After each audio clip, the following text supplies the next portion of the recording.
الصيام كما كتب على الذين من قبلكم لعلكم تتقون আল্লাহ ঘোষণা দিলেন, হে ঈমানদাররা, তোমাদের প্রতি রোজা ফরজ করে দেওয়া হয়েছে যেমনই ভাবে ফরজ করা হয়েছিল তোমাদের পূর্ববর্তী মুসলমানদের উপর, যাতে করে তোমরা মুত্তাকি হতে পারো, পরহেজগার হতে পারো। সুবহানাল্লাহ। তার মানে রোজার উদ্দেশ্য কি? রোজার উদ্দেশ্য হলো মুত্তাকি হওয়া, রোজার উদ্দেশ্য হলো পরহেজগার হওয়া। আর মুত্তাকি পরহেজগারের অর্থ কি? মুত্তাকি অর্থ হলো, পরহেজগার অর্থ হলো সংযমী হওয়া, গুনাহ থেকে বিরত থাকা, পাপের কাজে সংযমী হওয়া, পাপের কাজ থেকে বিরত থাকা, নেকের কাজ বেশি বেশি করা। এটার অর্থই হলো তাকওয়া, পরহেজগারি। সুবহানাল্লাহ। যে ব্যক্তি বেশি বেশি নেক আমল করার সুযোগ পাইল, গুনাহমুক্ত জীবন পাইল, বুঝতে হবে ওই ব্যক্তির ভিতরে তাকওয়া অর্জন হয়েছে, ওই ব্যক্তির ভিতরে সংযমী তৈরি হয়েছে, ওই ব্যক্তিটাই পরহেজগার হয়ে গেছে।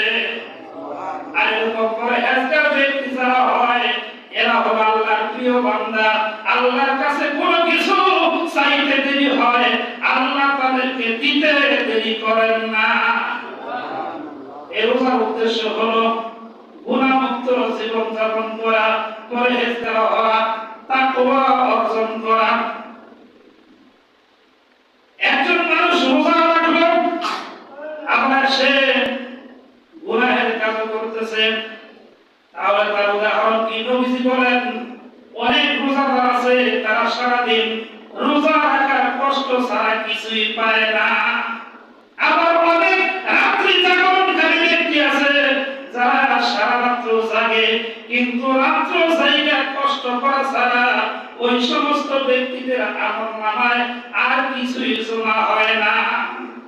হাদিসের ব্যাখ্যা করতে গিয়ে নবীজি বলেন, রোজা রাখলো অথচ রোজা রাখা রোজার কষ্ট ছাড়া কিছুই পাইল না।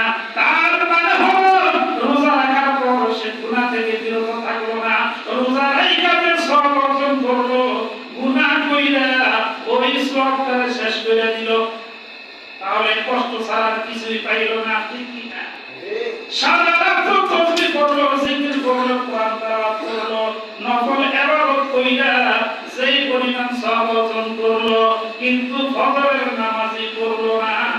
এমন মুসলমান আছে না?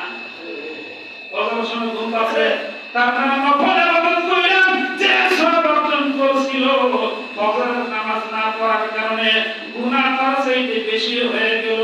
রাত্রি জায়গা কষ্ট করা ছাড়া কিছুই তার আমলনামায় যোগ হইল না। এজন্য নবীজি বলেন, আসিয়ামু জুন্নাতুন মা লাম ইয়াখরুকহা। রোজা হলো ঢাল স্বরূপ, যতক্ষণ পর্যন্ত এই ঢাল ছিঁড়ে না ফেলা হয়, ছিদ্র না হয়ে যায়, এই ঢাল যতক্ষণ পর্যন্ত না ফাইরা যায়। সাহাবায়ে কেরাম বলেন, হুজুর বলেন, রোজা ঢাল স্বরূপ বুঝলাম, ঢাল মানে হলো যুদ্ধের ময়দানে শত্রুর পক্ষের আক্রমণ থেকে রক্ষার জন্য ব্যবহার করা হয় ঢাল। এই ঢাল যদি ছিঁড়া থাকে, এই ঢাল যদি ফাঁকা থাকে, এই ঢাল যদি ছিদ্র থাকে, তাহলে এটা দ্বারা আত্মরক্ষা সম্ভব হবে না। ঠিক কিনা? সাহাবায়ে কেরাম প্রশ্ন করলেন, হুজুর গো, এই ঢাল আবার ছিঁড়ে কেমনে, এই ঢাল আবার ফাঁড়ে কেমনে?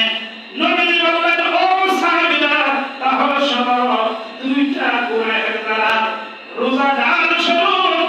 তার মানে হলো যুদ্ধের ময়দানে আত্মরক্ষা করে ঢাল দিয়া, এই রোজা দিয়া মানুষ গুনাহ থেকে তার জীবনকে আত্মরক্ষা করবে, শয়তানের আক্রমণ থেকে তার জীবনটাকে আত্মরক্ষা করবে। সুবহানাল্লাহ।